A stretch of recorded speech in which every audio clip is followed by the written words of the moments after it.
he stayed there, and it wasn't like an easy journey. Like let's get this straight. Like he was a dishwasher and he was a waiter, and then he worked his way up slowly and started cooking in the kitchen, and then he became the maitre d' because my father's skill was with people.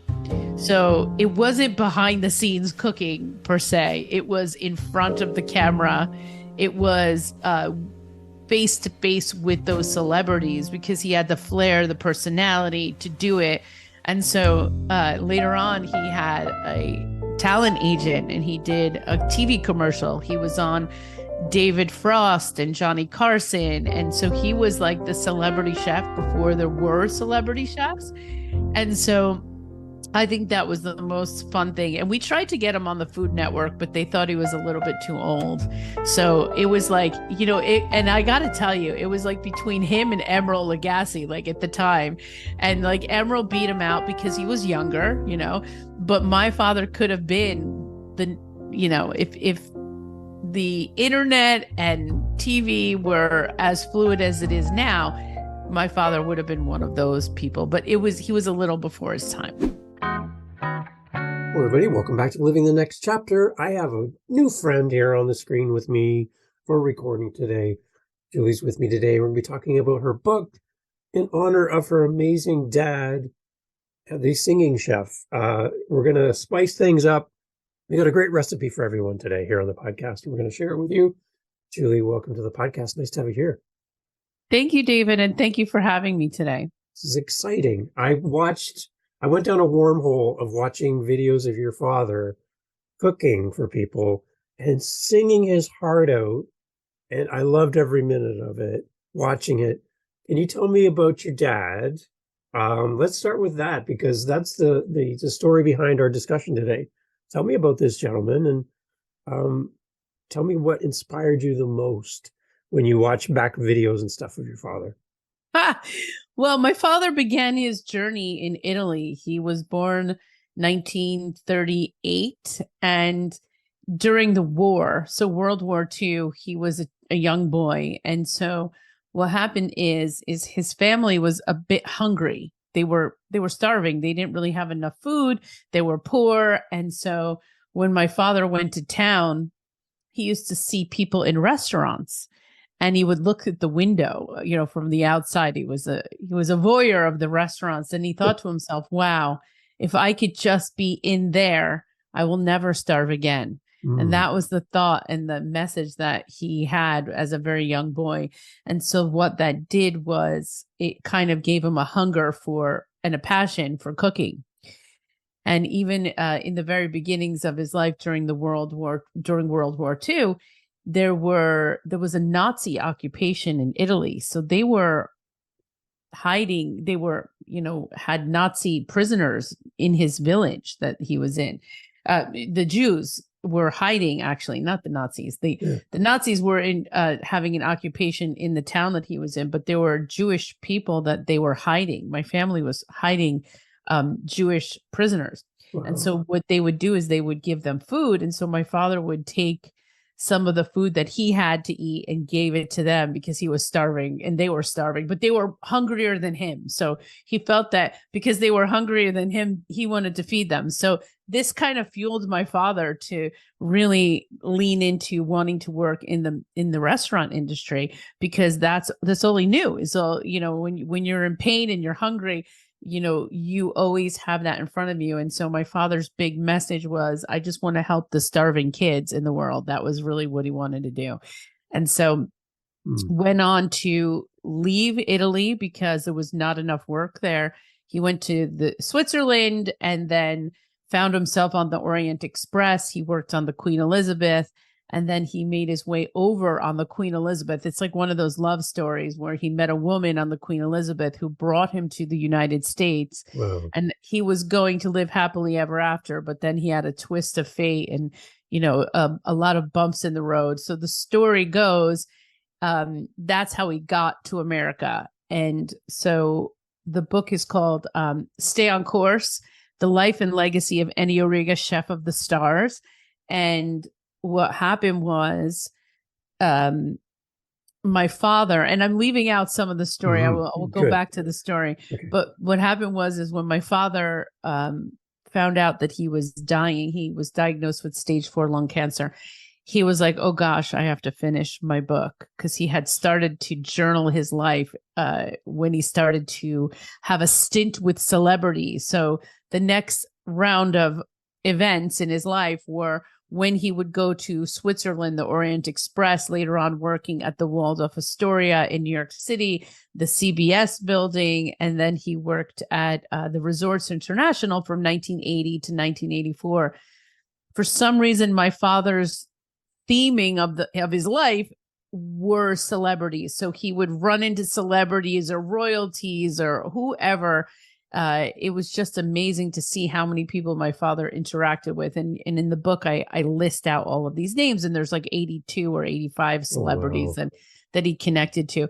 And so that is the excitement part of the book. And like you said, my father was made famous for this thing called the fruit flambe. And so he would cut up fruit, sing, and do a dance. And this was what he did tableside for these celebrities. So what you saw on that video, Right. he did tableside for Frank Wow. Sinatra and Liberace Come and on. Tony Orlando and, Tom Jones, and the list goes on and on.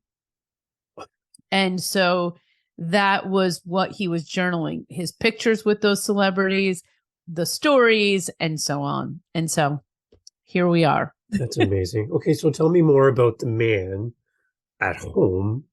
What was he like? What do you remember about dad? That growing up was that thing that just kind of, we all kind of look up to our fathers, but there's something special about this man. Tell me what that was for you. Yeah, I mean, and I think that's a really good question. My father was like working a lot. Yeah. So there was very, very little time I had with him. Most of the times we spent were around the kitchen table or the dining table. Like that's where we spent our time. So Sundays were big days for eating at my house. My mother Mhm. would cook all week, but on Sundays was my father's day. He would make brunch and he would make dinner for us. And, just like that was a special time. Like he just had this amazing flair to just make whatever we wanted. And it was always so delicious. And so just his passion around food and also parties. We did a lot of parties. So we had specific parties that we did through the year. So that was a big deal. Like everyone remembers, like on Christmas Day, we had a party. And it wasn't Yeah. just like, 5 people coming over. It was like the whole world coming over, and it's like buffet style. And this party would go on for hours and hours into the nighttime. And then every year we had a barbecue on my birthday. That was the other big event. So every year I had a barbecue on my birthday. But yeah, it's just my father around service, hospitality, food. And, later on, I got to know him a little bit better. I would say after I graduated college is when I really started to get to know my dad. He had a restaurant that I used to go to on the weekends because that's where he was. So I would Yeah. spend like a full Saturday night there and just like, being around him. But he really had this mantra that if you love what you do, you'll never work a day in your life. And so my father really loved what he did. That was his passion. It was his purpose to serve others. And so he really was serious about that. And I think that's one of the things I carry with me still. Amazing to go back, and when I said that as a boy looking through the window of the restaurant, that if I could just get in there, that's where everything's going to be for me. That's where my spot is. And then he found that spot and he stayed there. He And stayed that's there. amazing. Amazing. He's he stayed there, and it wasn't like an easy journey. Like No. let's get this straight. Like he was a dishwasher and he was a waiter, and then he worked his way up slowly and started cooking in the kitchen, and then he became the maitre d' because my father's skill was with people. Mm, So it wasn't behind the scenes cooking per se. It was in front of the camera. right. Yeah. It was face to face with those celebrities because he had the flair, the personality to do it. And so later on, he had a talent agent and he did a TV commercial. He was on David Frost and Johnny Carson. And so he was like the celebrity chef before there were celebrity Right. Yeah, chefs. yeah. And so I think that was the most fun thing. And we tried to get him on the Food Network, but they thought he was a little bit too old. So it was like, and I got to tell you, it was like between him and Emeril Lagasse, like at the time. And like Emeril beat him out because he was younger, but my father could have been if the internet and TV Yeah. were as fluid as it is now, my father would have been one of those people, but he was a little before his time. So tell me, at what stage was his journaling and the book at when you kind of came in and took it to completion? How far had he written? Did he leave lots of work for you to fill in the blanks? Kind of give us an idea of what you were given to start with. Oh, I love this question. Okay, so I was given 100 pages in a Word document. Okay. Well, maybe it was 100, like it was like just huge letters. Like maybe it was 20-point font he wrote, and I think it was like Yeah. 100 pages or something. I don't know. He gave me stories, so I did get stories. Right. And I did get his journals. When I say journals, I mean like picture journals. Like he took the things that people wrote about him and put them in a photo book. So I had photo books, I had photos and the stories. And so what happened is when my father found out he was sick, he was working with his nurse. And so every day she would come over and they would sit at the dining table. She was from Brazil, so they both were not native English speakers. And so my father would tell her the stories and she would type them. And then in October 2015, I got an email that said Ennio's book. And so I was like, Dad, what am I supposed to do with this? I'm like, what am I supposed to do with this, Dad? He's like, I don't know, Julie. You fix it, you finish it, you do whatever you want. And I'm like, oh, okay. All right. Whatever you say, Dad, I'll do what you want me to do. So I ignored it. And I ignored it and I ignored it. And at the time, my father's dying, so I'm in no headspace to start writing a book. And so it fast forward to February 12th, 2016 is the day my dad passed away. And I was just like, okay, I have to pick this up again. And so I had this like full conversation with myself, like, what am I going to do? How am I going to do it? I'm not a writer. I'm not equipped to write a book, but what is the first thing I need? And the first thing I thought in my head is I need money. If I have money, I can write a book. Anyone can write a book if they have money, right? They just hire people to help them. So I quickly put a GoFundMe page up. I sent this GoFundMe to everyone I knew that knew my dad and said, listen, in lieu of flowers, donate to this fund to help his lifelong dream come true. Nice. And so I got about $4,000 from people that donated to the book. And then I was on my journey. I was on the way. The book was paid for. I paid a couple $1,000s, but that wasn't like, that bad. Yeah. And so I was able to then hire people.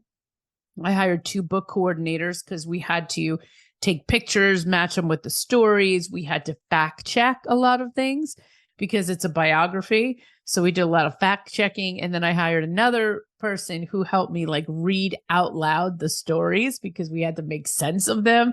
And like, you sort of have to do that with a person like out loud because it's some of those stories are dialogue. So it's just helpful to read it out loud.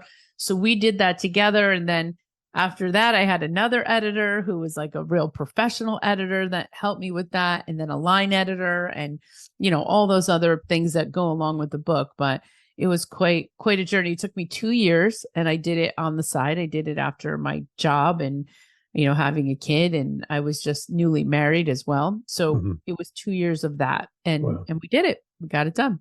And the one thing we talked about before we hit record is you celebrate Father's Day in a unique way around the book. Can you talk a little bit about what you do? Yeah, sure. So every Father's Day, I try to do something to honor my dad. I try to honor him on the special days. And so this particular day, Father's Day, I try to do a book signing or talk about the book and just re-energize the story of my father because I feel like if you keep people's memories alive, they are still alive with you. So I want to carry that momentum forward, and knowing that although he's not here, he lives in my heart. And, it is just the way that I celebrate his life. So on Father's Day, I try to do something. One time where I was working, we did a big luncheon and they used all my father's recipes, and we had Nice. the videos playing up on the screens, and it was just so much fun. I did a talk with the staff of the restaurant about the book, and I gave away the book. And so things like that I do to remember my dad and keep him alive. Great. It's great. So in the book, what are we going to find? We're going to find stories. We're going to find photos. What else is included in the book that we might not be expecting? Sure. I mean, those are the lessons and reflections for me. Yeah. So the lessons that he taught me are in the book. I teach about presence, some things about gifting, but they're like the leadership lessons that he taught me, Mm. and his quotes, and the famous Ennio Riga quotes.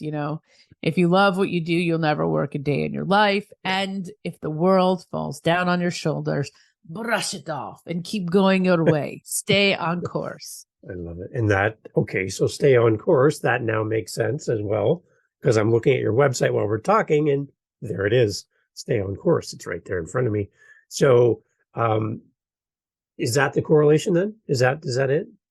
It is. And that's the thing. My father, I racked my brain about, how am I going to name the book? What is the name going to be? And my father had survived and thrived through many different adversities in his Right. life. And I had too. And so my father, as I got older, became my coach. And so I would call him almost every day. He was a really great coach. My father became my best friend as I got older. That's just the way Interesting. it kind of happened. And so because he said to me, Julie, I live my life through you now. Like when he retired, he lived vicariously through me and my adventures at work, because he was like so into work and all of those things. He just loved hearing about it. So I would call him and tell him what would happen, and he would give me advice and things like that. But it was definitely something that he was passionate about. Amazing. Are there any recipes hiding in this book? Of course, there are. Oh, okay. Any ones that you're like, when you buy the book, I would really recommend this particular recipe. Anything stand out to you that's one of your favorites? I mean, the fruit flambe is in there. Okay. That I don't know what I mean, that like when you start flambeing fruit, Mm. it's just, and then you put it over ice cream, there is nothing better than it. It's so good. It is so good. So yeah, I mean, the stay on course thing, it was a play on words, right? So Mhm. I used it as courses, meal courses. So we Yeah. we do a whole thing in here about meal courses. And then it also is about, what he would say to me. And he would say this to me all the time: stay on course, stay on I course. love when you do his voice. That's great. I have to. I can hear it. I Because can hear it. that's what he sounded like. You got to Mhm. know like Mhm. what the man sounded like. And in the book, I try to leave his voice. So like when you're reading the book, Right. you almost hear that accent. Yeah. I love that. But that was also a point of um, funniness, when he would say something and we would be like, "What did you just say, Dad?" Like what? And for some reason, because he was so funny, that we would just laugh. And there were so many times where we had a lot of fun. We had a lot of fun. Amazing. Amazing. So now that the book is out there in the world and people are reading it, people are loving it, what does that mean to you as a daughter honoring your father with this project? Do you feel like you've met the expectations you set for yourself for this? For this particular project, Yeah. Oh, yes. good. Yes, yes. And in fact, my mother was very funny. She was so funny. She said, Julie, a lot of people say they're going to write a book, but not a lot of people write a book. Mm. And I kept asking my mother for money to help me. I'm like, Mom, can you just like throw me a little money to help me write the book? And she kept saying no. She's like, no, no, no, no, no.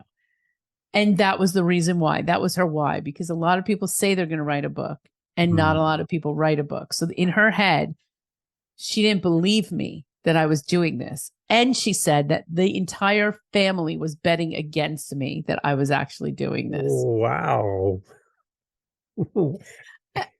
Yeah, that Wow. that was the support. So you see Mm. what happens when Yeah. my father dies. That's the support system I had. And so the thing is, I was like, Mom, first of all, people donated money to me. Like, I can't let them down. That was never even an option in my head. I'm glad she didn't tell me that until after. Yeah. She did not tell me that until after, because that would have really thrown me off, but because I was working so hard to get this thing done. And, when I got it done, everybody was like amazed. They're like, no way, she didn't really do this. And I'm like, yeah, I really did it. Like, I really had the goal and I really completed the goal. And so it does take grit and it does take a big why. But my father's legacy was why enough for me to do this. So days after your father passes away, you start to get voices and emails and messages from people from wherever commenting on your father, telling you stories or reaching out to you, to give wishes to you. In that moment, you kind of step back as a child and you just kind of watch people gather around your father, and you really don't even know who some of these people are, but he had a way of touching them in a special way, right? And they feel like they need to share the story to you about how your father impacted their life. And the one thing I find is that we as humans seem to do that after the person is gone. And very Mhm. rarely do we hear those kind of thoughts about how we impact people while we're still here, Oh, I like that. right? Yes. And Yeah. I would love to see people celebrate each other while they're still in the room and still able to hear how much you mean to me, right? Wow. So Yeah. when you're kind of gathering around in those early days after losing your dad, did any kind of story or anything kind of surface to you that you didn't know or surprised you or Yeah. um, or affirmed that you're on the right path to write the book? Was there any kind of Yeah. story that kind of jumped out for you? Well, there were a bunch of them because, part of what happened was I got to know a different side of my father that I never knew. Like, it just was like, my father used to say to me, Julie, I raised all of these children. I'm like, what do you mean? I never understood what that meant. Like, Dad, you raised me, right? But no, he raised up chefs, future Mm, chefs, right. and he raised up future restaurant leaders, is what he was talking about.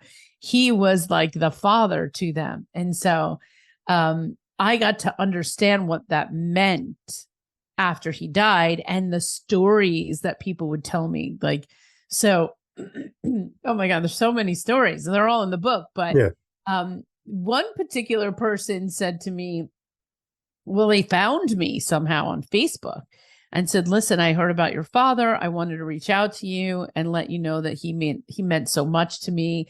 Every time he came to this hotel in Baltimore, this was somebody from Baltimore, that he would teach us and we would get so much from him." And so, like, people reached out to me that I didn't know, and then also people were telling me stories about what his method was when he would go somewhere, and they sent my dad in as the rescue squad, so like kind of like bar rescue. Yeah, yeah, yeah, exactly. So my father ended up becoming, because at the last stint of his career he worked at a company called Prime Hospitality, and he was there for 20 years.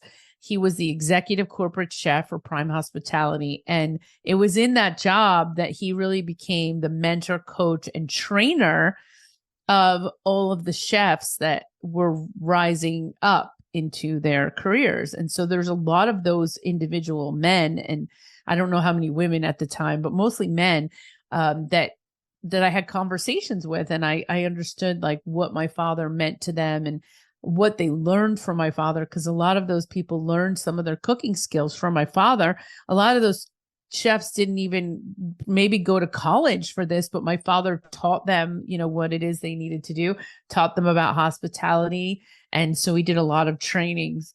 And then, there were two individuals that I spent more time with than some others because they knew my dad so well. And so this one guy, he tells me the story and he's like, Julie, your father used to get up in front of the room and he used to wear the glasses, he said, just like this. And he said, he's like, everyone, it is so nice to meet you. My name is Ennio Riga. He goes, I am a humble man. And then he would do this. And tilt his glasses down.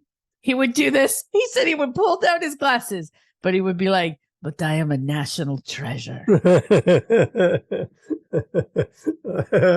love it. I'm a humble man, but a national treasure. And that, that phrase ends up in all my marketing material and all these things because, that's what he was. He was a national treasure. Like that was his whole thing. And so, you need to be humble. What he was saying is like, you need to be humble, but you also need to believe in yourself. Nice balance to get to the place you need to be.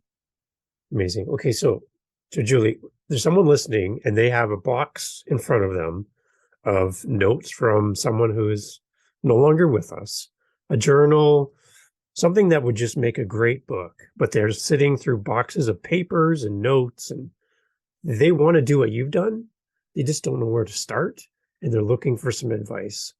Any suggestions on where to begin turning all these memories into something that you can share in a book form? Where would we start? I mean, I think first of all, you need to read all of that. Take a minute to read it. And when you're reading it, I would start looking for themes. Okay. I think you want to look for themes and write those themes down and see if the themes start to pull a thread through the story. And so that's really what you're looking for. You're looking for what is the thread that pulls it all together. Because at the end of the day, if you're writing a book and you want to market a book, you need to have that messaging. And so you want to start with that kind of beginning with the end in mind. And so my father's theme and thread was all these celebrities that, kept appearing in the content of the book. And I'm like, wow, this is really like, it's almost like these celebrities are following you through your journey, and every place you were, we can see a common theme. And so I would start there. And then from there, from the common themes, you can begin to flesh out an outline like that becomes your table of contents. Once you have the table of contents and the outline, you can fill in the blanks for the chapters. Right. But I think it's that very first moment in time where you really want to start to get the essence of what this is. What is this project called? What is the theme and thread? And if you can say what that theme and thread is in 15 words, you have a book. Great advice. Perfect. That's exactly what I was hoping to hear. I love the thread. I think that's one thing people might not be thinking about. They just have a pile of stories and they're trying to make it make sense. But yeah, look for that thread. Look for that thing that ties everything together. And you probably know that relative better than anyone. So you can probably add some of your stories and kind of complement what's already been written by someone else, right? From your recollection, which is kind of an interesting way to tie that together too. Yeah. And that's where I come into the story because, at the time, my father had been discussing this book for a long time. It wasn't a new scenario that all of a sudden this book arrives. My father wanted to do this for years and years. And he said he wanted to do it. And I said, Dad, I'll help you with it. I kept telling him, but I'm like, but you have to put some money into it. Like, even if I were to help him, you still have to pay money to write a book. It just doesn't, you can't just write a book, And so nobody was willing to give me any money at any point in time. So I just had to take the rein on myself. But now that the book is done, my father's not here to tell me exactly how he wanted it. I did it as best as I could because I also want to be able to carry the story and be able to talk about it also from my perspective. So I did add in the lessons that he taught me in here. Nice. And And so the reflections from me at the end of the book, I give reflections from others. So I did interview people to get another perspective from certain individuals that were very close to him. There's like all kinds of pictures here. This is from all the staff that he had from Prime Hospitality that Yeah. worked with him, and a little bit about the television commercial that he did when he was on Chef Boyardee. And like, here's the little, this is the thing with Regis. Yes, Regis, I love that video. That was amazing. yeah, Regis was really fun. And some of the things I don't really have, like I don't have the Johnny Carson tapes. You know, some of those things were really before we really had access to videotape things. Mhm. So, you know, and it's funny because I can remember the day my dad was taken to New York City to go do that Chef Boyardee commercial. We have that Chef Boyardee commercial, but that Chef Boyardee commercial was played in every single state in the United States, and that ran for quite a long time. Yeah. People knew my father from that commercial. People say, like, if I talk to people, they'll be like, "Oh my God, I remember that commercial. Yeah. I remember that commercial." And like, the other thing is in our house we had this thing called the Wall of Fame. And so in my Those basement, pictures. I had all these pictures. There were so many. In my mother's house now, we have the pictures of all the celebrities that he was with. It's And so amazing. this was, you know, when people would come to my house and be like, "Oh, come see the Wall of Fame with my father." And what happened is that the company that he worked for, Prime Hospitality, eventually did a restaurant with his theme. It was called Ennio's Riga. It's an Italian trattoria was the name of the restaurant. And so when you walked into that restaurant, there were all the pictures of all the celebrities Nice. as well. So What a great thing. That's amazing. I love that. So, okay, again, I'm on your website, stayoncourse.io. Can you tell people how this kind of complements the book and complements what you do? Because I'd love to send people over here as well. Can you talk a little bit about that? yeah, so I am an executive coach, trainer, and speaker, professional speaker. I do professional speaking events throughout the country, and I talk all about staying on course, being present, focusing on your purpose, and just being persistent and persevering through the storms of life. So I do all different kinds of workshops and trainings on that. And then I was also a TEDx speaker. So I did definitely get on the TEDx stage. And of course, the talk was discover your purpose and stay on course. And I really just lean into the struggles that I've had in life and connecting into my father's purpose as well. And a few years, actually, not a few years ago, last year, I started a podcast called Stay on Course Ingredients for Success. And so you can get to my podcast by going to stayoncourse.studio. And so I interview thought leaders across the globe on their specific ingredients for success. And that's been super fun to learn from all of those different thought leaders. And as we're talking in the background, you have a nice little setup there, a little shelf with some books. I see a book off to the side there from our mutual partner in crime, Julie. Let's give her a little shout out here at the end as well. Yeah, what's sure. that great book there? That book is Hustle Smart, and that is a coach's guide to starting a great coaching business. So that's one of her books, but she does have a bunch of other books as well through the Media Casters. So check out Media Casters, and they have an amazing community and all different kinds of other resources to help podcasters and authors. They do help authors get their books off the ground as well. And I'm part of that community. My hands in the air. I love it. Great interaction. Amazing people there. Really, really great. If you're looking for a community around content creation, highly recommend it. And I'm not paid, but I love it. And I think it's really adds value to anyone on a journey. And having you here today, Julie, to talk about your journey has been so helpful. And I love celebrating your dad. We're going to release this episode in and around Father's Day to honor your father and to go along with the celebrations of what you're doing to remember him every year. So thank you for writing this book. Thank you for picking up a task that he gave to you. unfinished and you were able to take it across the finish line. It's exciting. And I hope that inspires people listening to say, hey, Julie did this, I can do this. Or, hey, Julie, I have a question. I'm going to go to your website. I'd love to talk to you, love to reach out to you and get your feedback. I'm sure that would be okay for them to do that. Absolutely. Yeah. And if anybody wants to grab a copy of the book, it's on Amazon, Stay on Course. You can also get to some information on the book from my website, stayoncourse.io. And yeah, I mean, if you're looking to leave a legacy, what better way to do it than create a story of the people you love in a book, because this will be here for generations to come. And the one thing that should bring us all together, Julie, is food.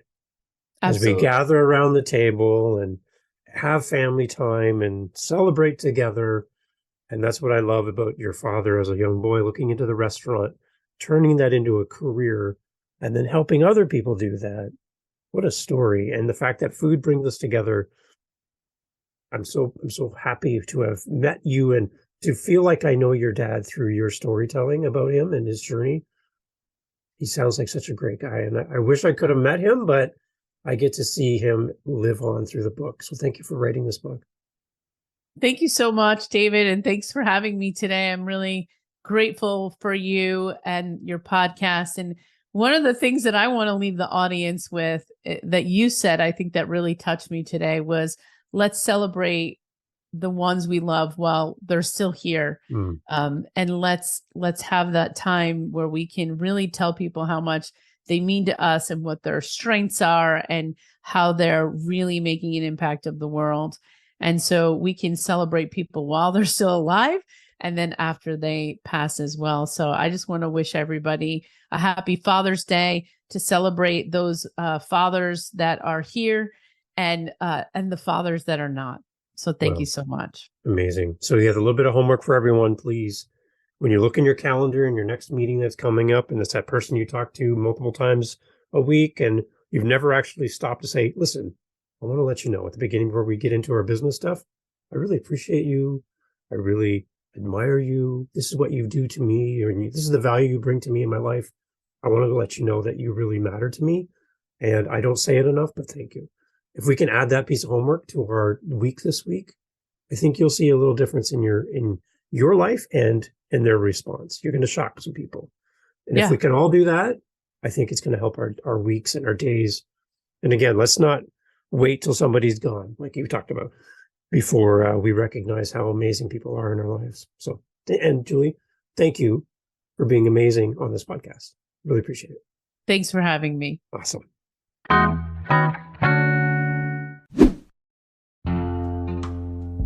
Okay, well, thank you for being here on Living the Next Chapter. I hope you enjoyed this episode. We enjoyed having you here on the podcast.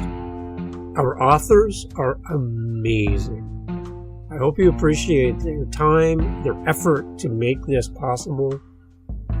If you know an author, if you want to recommend an author, that's a good idea. Hey, if there's an author that you really would love to hear about or hear from, if you send me a message, you speak pipe on our website, livingthenextchapter.com, send me an email, go over to livingthenextchapter.com, send us a message.